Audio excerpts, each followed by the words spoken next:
Dostlar, yəqin siz artıq eşitmisiniz. Pezeşkiyanla İlham Əliyev telefon əlaqəsi saxlayıblar. Bu münasibətə, bu hadisəyə Azərbaycan bir cür reaksiya verir, qiymət verir. İran mətbuatı başqa cür. İstəyirəm bunu biləsiniz.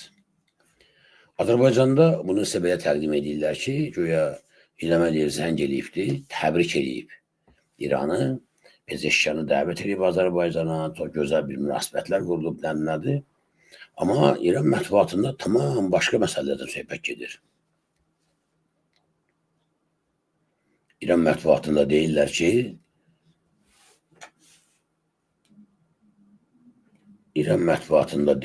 ki,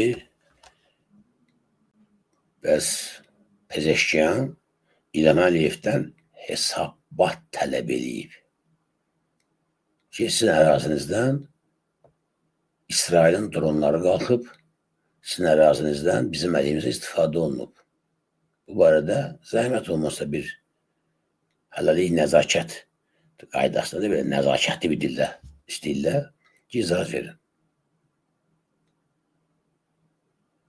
Bunun nə demək olduğunu yəqin ki, hamınız başa düşürsünüz. Bu nəyin göstəricisidir? Bu həm də onun göstəricisidir ki, İlham Əliyev özü daxil olmaqla necə ki, Azərbaycanın Sıravetlə Nağarası partiya sədrləri ilə müxalifətçi, güya siyasətçidir, politologdur. İran getdi, İran dağıldı, İran parçalandı. Adamlar öz arzu və istəklərini siyasi reallıq kimi, siyasi proqnoz kimi dilə gətirirlər. İlham Əliyev də inanır. İlham Əliyev də elə bildi ki, elə bəs İsrail qalxdı, bombaladısa, bitdi, qutardı. İsrail və Amerika İranı böləcəklər və indiki Şimali Azərbaycan kifayət eləmir buna.